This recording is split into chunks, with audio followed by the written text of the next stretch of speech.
Yo, what's up po mga kapeso? Magandang umaga, magandang tanghali at magandang gabi po sa inyong lahat na ating mga taga-subaybay at taga-suporta po ng ating YouTube channel. Ganoon din po ng mga top goods sa panaritan at lalong-lalo po kay Idol Basel Manadel. Ayan po, magandang gabi po sa inyong lahat. It's 11:30 PM na po sa ngayon at inintay ko lamang po makatulog po yung mga bata para makapagbigay po tayo ng mabilisang reaction po about po dito sa nakakalungkot na balita kay Idol Basel Manadel sa kanyang negosyo kung saan nga po ay ito po ay ninakawan. So, alam ko naman po mga kapeso na marami na po ang nakapanood at nakapagbigay po ng mga komentaryo, opinion at reaction po. Lalong-lalo po sa ating mga co-vloggers. Ayan po mga kapeso, di ba?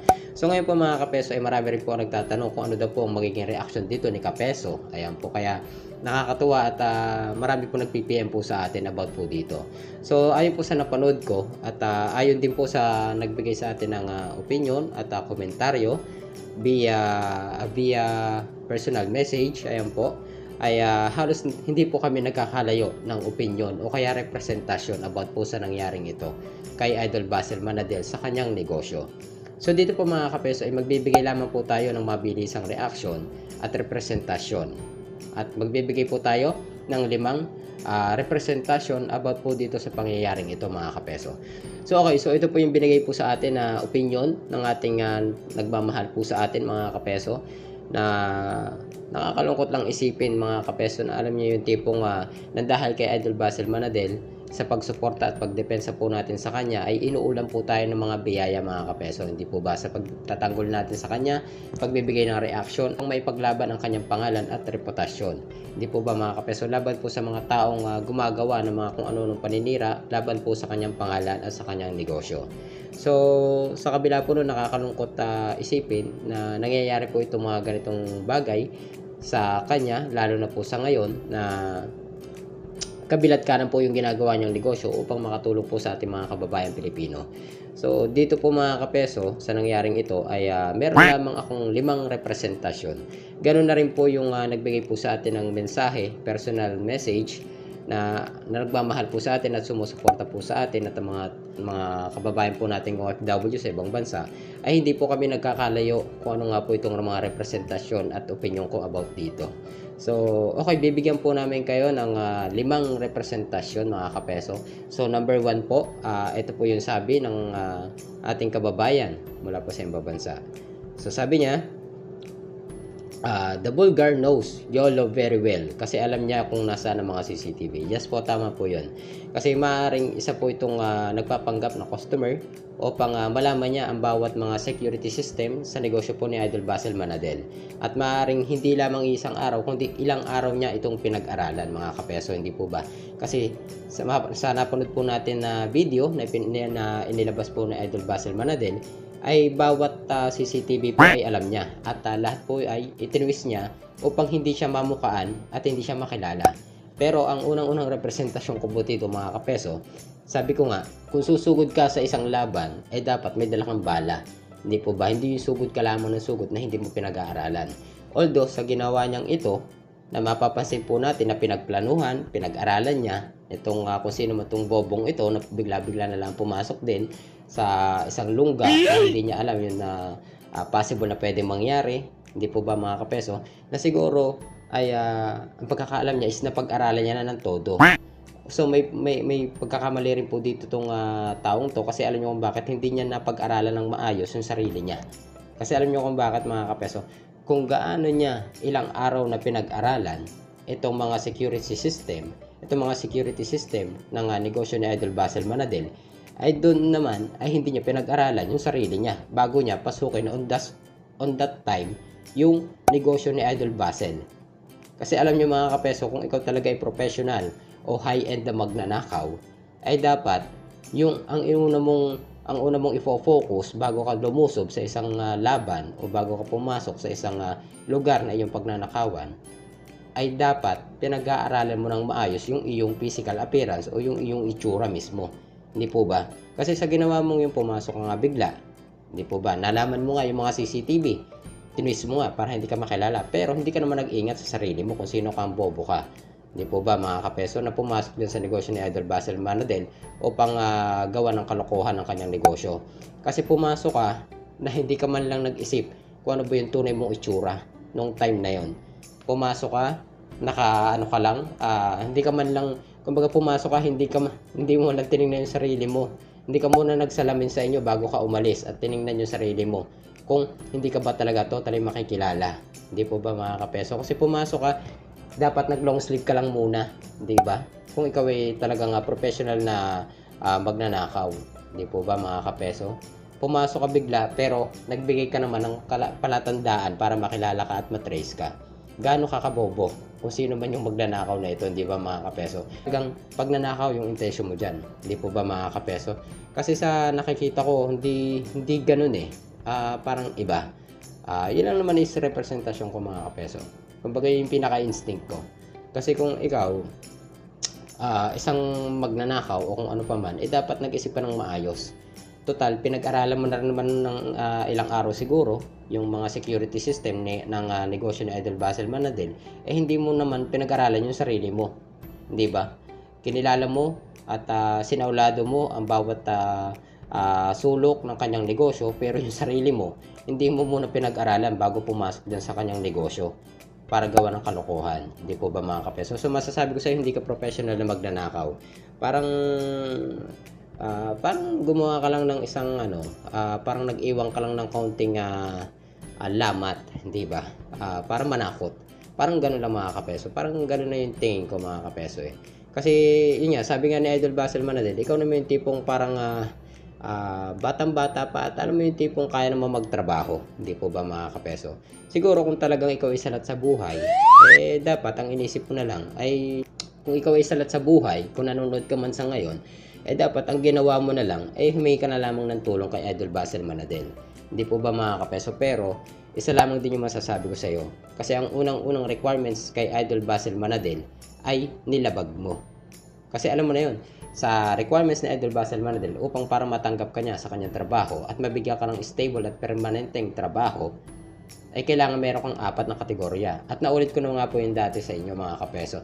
Kailangan yung trustworthy, yung tiwala, at loyalty, at syempre yung hardworking, at yung pang-4 yung nilabag mo, no stealing, di ba? Yun yung nilabag mo sa requirements na ayaw ni Idol Basel Manadel, yung wag kang magnanakaw. So yun pa naman yung unang nilabag mo, kung sino ka man na bobo ka na pumasok sa kanyang negosyo upang gawa ng kalokohan itong kanyang negosyo. Hindi po ba mga kapeso? So sayang, di ba? Yan yung nakakalungkot sa ating lipunan mga kapeso eh. Yun yung realidad dito sa ating bansa. Kahit dito sa ating bansa, kahit sa ibang bansa mga kapeso. Yun yung realidad na nakakalungkot. Na kaya mo naman magbanat ng buto, bakit hindi ka magbanat ng buto? Kasi alam nyo, talagang napaka-unfair ng mga ganitong klase po ng gawain. Yung tipong manlalamang ka ng ibang kapwa, magnanakaw ka ng hindi naman sayo, aangkinin mo yung hindi naman sayo, hindi po ba? Sa ganung kadaling paraan, magnanakaw ka, kukuhanin mo yung ibang pagmamay-ari ng iba para lang mabuhay ka o mabuhay yung pamilya mo. Napaka-unfair naman doon sa mga taong nandiyan sa lansangan na makikita natin na talaga nagsusumikap sa buhay upang may maipakain sa kanilang pamilya na doon dumadaan sa process na marangal yung kanilang ginagawa para lamang may maipakain at makabili ng pagkain para sa kanyang pamilya at mabuhay ang kanilang pamilya. Hindi po ba mga kapeso? Napaka-unfair naman ng taong to na napakabobo. Hindi po ba pumasok sa isang lugar na hindi niya aakalain na na siya mismo yung nagpapakain ng kanyang sarili para mahuli. Hindi po ba mga kapeso? Pinag-aralan mo nga yung lahat ng security system ng isang negosyo na papasukin mo at pagnanakawan mo o gagawa mo ng kalokohan. Pero yung sarili mo mismo, hindi mo pinag-aralan. Hindi po ba mga kapeso? Gaano kabobo nitong taong to? Kaya unang-una, ikaw yung gumawa ng silo. Kumbaga, ikaw yung gumawa ng patibong. Pero ikaw din mismo yung magpapain ng sarili mo sa ginawa mong patibong. Hindi po ba mga kapeso? Ganun lang kasimple yung logic nun. Kasi pinag-aralan mo nga, pero yung sarili mo naman di mo pinag-aralan. Gano'n ka kabobo? Kung nanonood ka man ganyan, kung sino kang bobo ka. Hindi po ba? Napakaraming negosyo dyan na pwedeng gawa ng ganyang kalokohan. Yung mga tipong, alam mong mapang-abuso sa kapwa, yun, maaari pa yun eh. Maaari pang matuwa ako sa mga ganong klase ng balita na tipong pagnanakawan, yung mga taong mapang-abuso sa kanilang mga empleyado, yung mga taong mapanglamang sa kapwa nila dahil sila ay may mga negosyo at nanloloko ng kapwa. Okay pa yun okay pa yung pagnakawan Okay pa yung marinig yung mga ganong klase ng balita, ninakawan at nilooban yung mga ganong klase ng negosyo na mapangabuso yung mga amo, hindi po ba? Pero yung malaman at mabalitaan natin na mangyayari kay Idol Basel Manadel sa kanyang negosyo ay nakakalungkot po yun at talagang nakakainis na mabalitaan. Kasi kung sino pa yung taong may ginagawang kabutihan sa ating kapwa Pilipino, kung sino pa yung taong gumagawa ng maraming negosyo para makapagbigay ng maraming permanenteng trabaho para sa ating mga kapwa Pilipino, ay sila pa yung ginagawa ng mga samut-saring kalokohan. Hindi po ba mga kapeso? Gaano nakakalungkot yun at nakakainis at nakakagalit? Hindi po ba? Kaya kung sino man tong taong to, napakabobo mo. Ikaw yung tipong pumasok sa isang bitag na ginawa mo, pero ikaw yung mismong nagpain ng sarili mo. Yun. Kasi nag-iwan ka ng bakas, isang ebidensya, itong tattoo mo dito sa gilid ng braso mo, na talaga namang wala kang utak. Inuis mo nga yung mga camera, inalam mo lahat ng pwesto ng mga camera, pero yung sarili mo mismo, hindi mo inalam. Dapat nagsalamin ka muna bago umalis ng bahay nyo at bago ka sumugod sa kanyang negosyo at gawa ng kalokohan. Hindi po ba mga kapeso?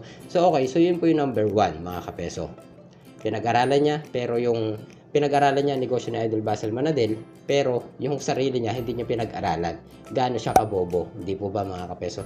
May bad karma ka rin kung sino ka man. Okay, so number 2 mga kapeso. He is not a professional thief. Walang gloves. He left fingerprints everywhere. So yun nga po yung sinasabi ko sa inyo mga kapeso. Hindi siya ganun ka-professional na magnanakaw o kung ano pa man. Kasi napaka-bobo niya. Ito yung masasabi ko sa inyo.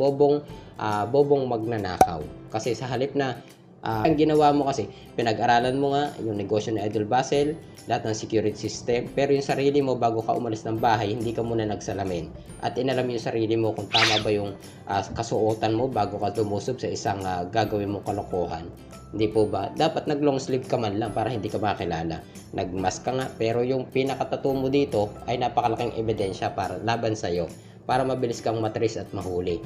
At yun po yung dapat na ginagawa ni na Idol Basel Manadel at ng kanyang staff, na yung mga recorded videos nitong nung umaga lang bago mangyari yung krimen o yung pagnanakaw, at syempre yung mga nakaraang video, yung recorded video ng kanilang CCTV, dapat nire-review nila yon upang makita itong taong to.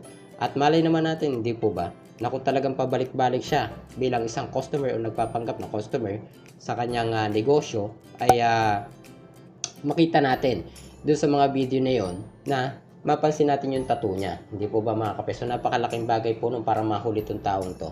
At ayon nga po kay Idol Basel Manadel, ay nagbibigay siya ng reward upang mahuli ito. At wala nang ibang mabiktima pa na ibang negosyo. So yun po yung mga kapeso. Kaya napakalaki mong tanga at bobo kung sino ka man itong magnanakaw na ito. Dahil ikaw mismo yung nagpain sa sarili mo sa ginawa mong bitag. Ikaw yung nagpain. So yan ang karma para sa'yo. At maaaring mahuli ka na agad habang mas maaga pa. Para wala ka nang mabiktima pa. So yun lamang mga kapeso. Yun yung number 2 natin. Hindi siya professional. Bobo siyang magnanakaw. Yun lamang. Number 3 mga kapeso. He left at threat that he or they could attack again. Why? Iniwan ang mga tools na ginamit at nag-iwan ng initials. So tama po yung mga kapeso. Gaano kabobo rin ito, di ba? Pero alam niyo yung tipong parang hindi lang totally pagnanakaw yung intention niya doon. Hindi ba kayo nag-iisip mga kapeso? Hindi niyo ba naisip yung mga ganong klase ng sitwasyon? So ito lang naman yung representasyon ko at opinion. Ganon na rin yung aking mga taga-suporta at nagmamahal po sa atin at sumusubaybay po sa ating YouTube channel at sa ating pagbibigay po ng reaction dito nga kay Idol Basel Manadel at pagsuporta po kay Idol Basel Manadel. So hindi ba kayo napapaisip mga kapeso na maaaring sa alam niyo naman yung tipong sa tagal-tagal na ni Idol Basel Manadel dyan sa Las Piñas at napakatagal lang na ng kanyang negosyo, itong YOLO, kasi ito yung kauna-unahang branch niya mga kapeso, hindi po ba, dyan sa Naga Road. Hindi ba kayo nagtataka na ngayon lang nangyari yung ganitong klase ng bagay? Hindi po ba mga kapeso? Hindi ba kayo nagtataka? Kasi parang parang nag-iwan siya doon ng threat. Hindi po ba mga kapeso na pwede pala siyang looban? Di po ba mga kapeso? So ito yung napakagandang mensahe na para kay Idol Basel Manadel na dapat ay kumbaga mag-ingat, magdoble ingat. Lalo na at may dala siya laging pera para mamigay po sa ating mga kababayang Pilipino. Hindi po ba mga kapeso? May mga ganong klase kasi ng tao na sobrang inggit na ay talagang nakakamatay na yung sobrang pagkainggit nila. Ano yung tipong gigil na sila dito kay Idol Basil Manadil para magawa ng kung ano mga kalokohan o issue o kung ano pa man. So dapat nag-iingat po dito si Idol Basil Manadil at dapat nagsasama siya palagi ng mga staff niya. Yun po yung dapat dito mga kapeso. Kasi malaking trauma na to kay Idol Basil Manadil. Sabi nga niya, first time mangyayari sa kanya to, sa kanyang negosyo. So dapat doble ingat po tayo, triple ingat po tayo mga kapeso, hindi po ba? Lalo sa kanyang negosyo. So alam ko naman, sabi ko naman sa inyo mga kapeso, yung mga taong minsan talagang naninira sa kanya ay napakalaki ng epekto. Lalo na at siniraan nga itong kanyang negosyo dati, hindi po ba mga peso? Kung matatandaan niyo yung mga kapeso na siniraan niyang Yoboseo, hindi po ba na peke daw. So ngayon mga kapeso, ang sa akin lamang, magdoble ingat po kayo dito kay Idol Basil Manadil at sa mga staff nyo po. Kasi pagkain po yan, yung sa YOLO. So maaaring kung hindi kayo masisira sa mga ganitong klase ng bagay, yung inyong pangalan, ay maaaring sirain naman yung inyong negosyo sa ganitong klase ng pamamaraan. Kaya doble ingat po kayo. Wag na wag basta-basta magtitiwala kahit kanino. Hindi po ba? Customer o empleyado. Kasi para po sa amin, hindi ko sinasabi na may inside job dyan sa inyong negosyo. Hindi po ba mga kapeso? Dahil nga sa napagplanuhan, alam nila yung CCTV o kung ano pa man. Kasi naisip po dito, hindi kayo kayang gawan ng ganitong klase ng kalokohan ng inyong empleyado dahil napakaganda ng pakikisama nyo at pamilya ang turing nyo sa inyong mga empleyado. Kaya hindi pumapasok sa isip yung inside job. Pero palagi rin po namin sinasabi, yung nagtatrabaho pa ako mga kapeso, na trust no one. Yun po yung lagi nakatatak sa aming isipan. Yung na kami nasa trabaho pa po. Yun lagi yung nakatatak. Trust no one. Kahit pag gaano mo ka matagal na nakasama yan, huwag sobra-sobra yung pagbibigay natin ng tiwala. So, wala akong sinasabi na inside job po ito. Kumbaga, ito lang, naulit ko lamang. Dahil ganito po kami sa trabaho. Trust no one. Kahit pa palagi mo siya nakakasama o nakakausap kung ano pa man, ganun kami. Trust no one. Yun po yun mga kapeso. So, okay, number 4. It could be an inside job or someone who wants to sabotage and threaten Basil. So, yun yung sinasabi ko sa inyo. Either hindi ito inside job. Yun po yung palagi sinasabi ko sa inyo mga kapeso. Pero, maaaring may ibang tao na gustong sumabotahe sa kanyang negosyo dito kay Idol Basil Manadil o manakot kay Idol Basil Manadil. Kasi itong nangyaring ito mga kapeso, sabi ko nga sa inyo, yung mga parts na ginagawa niya, although siguro may tinignan siyang pera o may kinuha siyang pera na sabi nga ni Idol Basil Manadil ay sinimot lahat, hindi po ba mga kapeso? Pero ito naman siguro yung napakalit na halaga lamang kasi maaring tuwing gabi po kasi may ganon para pang opening cash, yung mga panukli sa umaga. Ang tawag po sa amin is petty cash kasi dati rin po ako nagkakashare, nagkakahera din po ako, all around po ako dati mga kapeso, yung ako nasa butik pa sa Mizuno. So dito mga kapeso, nag-iiwan kami sa gabi, either 800 o 600 para may panukli po kami kinabukasan sa mga customer po na papasok sa amin. So, yun po. Hindi naman siguro ganong kalaki yung perang nakuha po dito sa kaha. Dito kay Idol Basil Manadil. At yun nga po mga kapeso. Either inside job, pero hindi ko po sinasabi na inside job ito. Pero maaaring may mga makakaisip po sa inyo ng ganong klase ng representasyon. Kasi nga napag-aralan yung CCTV or yung security system. Pero sabi ko nga sa inyo, napakabobo nga nitong magnanakaw na ito. Kasi nga, pinag-aralan niya yung mga security system pero yung sarili niya mismo, hindi man lang siya nagsalamin bago umalis ng bahay at bago pasukin ang negosyo ni Idol Basil Manadil. Hindi po ba? Ganun kabobo po yung magnanakaw na ito. Kung nanonood ka man yan, napakabobo mo. Yun yung masasabi ni Kapeso. At syempre, dun naman po sa ginawa niyang yon, maaring hindi lang naman pagnanakaw yung kanyang interest o yung talagang target niya. Maaring isang pananakot sa kanya. Hindi po ba mga Kapeso? Kasi magbibigay ito ng malaking trauma eh. Magbibigay ito ng malaking trauma kay Idol Basil Manadil na kaya palang pasukin yung kanyang negosyo. At first time pang mangyayari ito sa kanyang negosyo. Sa tagal-tagal na ng panahon ng kanyang negosyo dito sa Las Piñas, sa Naga Road. Hindi po ba mga kapeso? Kaya maaaring iba't iba tayo ng representasyon. Pero yun nga sabi ko sa inyo, maaaring may ibang gumagawa ng kalokohan para lang kumbaga matakot si Idol Basel o kaya mabigyan ng samut-saring trauma. Hindi po ba mga kapeso? Yan ang may pumasok sa isip ko. So, okay. Number 5 po tayo, mga kapeso. Okay, so ito po yung sabi sa akin ng sumusuporta po sa atin. Ito po yung number 5 na sabi po niya. It could be from the opposite camp kasi bigla silang tumahimik. Ayan, so consider my take on this incident. So, yun po yung sinasabi ko sa inyo mga kapeso. Hindi po tayo nang bibintang o kung ano pa man, di ba? Masama po yun sa ating kapwa na mambintang tayo. Pero kung lalawakan nyo yung pag-iisip natin, hindi po ba mga kapeso? Maaring may mga tao kasing mapanira sa kapwa na alam mo yung tipong ikamamatay ng pagiging inggitero at inggitera nila kung hindi nila mapapabagsak yung isang tao na kanilang kinainggitan. Ganun po yun. Realidad po sa buhay natin yan mga kapeso. Realidad sa buong pagkatao po natin na pag talagang ikaw ay inggit na dun sa isang tao na patuloy na iniaangat ng ibang tao at ng Panginoon o kaya ni Allah, ay talagang mamamatay ka sa inggit. At yung pagiging inggitero at inggitera mo ay talagang hindi ka gagawa ng hindi ka aya-aya. Hindi po ba mga kapeso? Para lang mahila at mapabagsak mo yung isang tao na kinaiinggitan mo. Gagawa ka ng mga bagay na alam mo makakasira sa kanya. Hindi po ba? Kumbaga, sa pagiging isang tao na meron tayong dalawang paa, ay hahanap ka ng paraan para magkasugat yung isang paa at tuluyang masira. Hindi po ba mga kapeso? O kaya, alam nyo naman sa isang bahay, may 4 na poste yan. Hindi po ba? Para nga naman ay matatag yung ating bahay. Pero, dun sa bagay na yon ay sa mga taong naiinggit dun sa bahay na yon ay maaaring pwedeng sirain nila utay-utay o unti-unti yung isang poste para nga naman mapilayan. Hindi po ba? Ganun lamang po mga kasimple mga kapeso na talagang nakakamatay po ang pagiging inggitero at inggitera.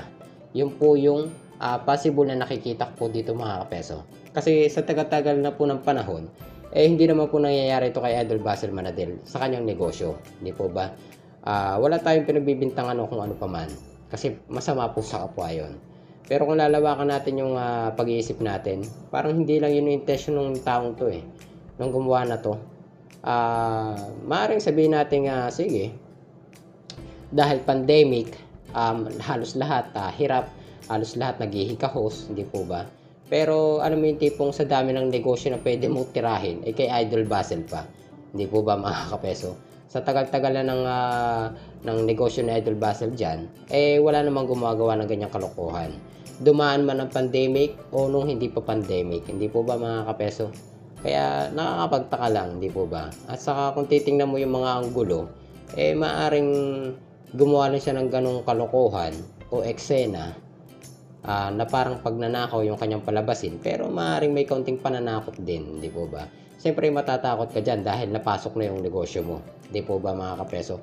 Kaya ito yung palagi kong iiwanan sa inyo, sa staff at kay Idol Basel Manadel, na kailangan magdoble ingat kayo. Hindi lang doble, gawin yung triple o 4 pa ang inyong pag-iingat, lalong-lalo na sa inyong negosyo, kasi pagkain po yan.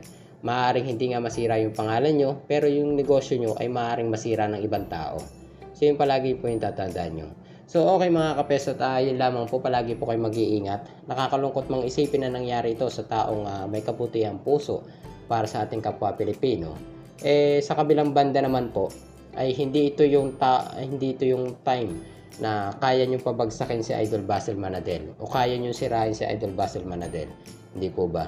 Kung ano man yung ginawa nyo ngayong kalokohan, kung sino man itong taong to na bobo na gumawa ng ganitong klase ng kalokohan sa kanyang negosyo, may malaking karma ka. May malaking karma kang kaharapin once na mangyari na ikay mahuli. Hindi po ba? Dahil ikaw na yung mismo nagpain ng sarili mo sa ginawa mong bitag. Hindi po ba mga kapeso? Dahil dyan sa tattoo mo, ipapaso mo na yan habang maaga pa. Pero makikilala at makikilala ka ng ibang tao. Hindi po ba mga kapeso? Sabi nga natin, walang lihim na hindi nabubunyag. Yun po, ganun lamang kasimple yun. Walang lihim na hindi nabubunyag. Meron po tayong mata at yun po yung Panginoon o kaya si Allah. Kaya hindi ka makakaligtas sa anong tunay na katotohanan na dapat mong harapin balang araw pag ikaw ay nahuli. So yun lamang mga kapeso. Palagi po nating ipagdasal si Idol Basel Manadil na palagi siya nasa mabuting kalagayan at ang kanyang negosyo at ang kanyang mga empleyado. Yun lamang po mga kapeso. Maraming salamat and God bless always po sa lahat. It's 1 ano ba oras na? Okay po, so ngayon po is 12 na po mahigit. So inihabol lang natin na makagawa po tayo ng reaction dahil marami pong nagtatanong sa atin kung ano daw yung magiging representasyon o reaction po natin dito mga kapeso. So yun lamang po, maraming salamat and God bless always po. Good night po sa inyo lahat.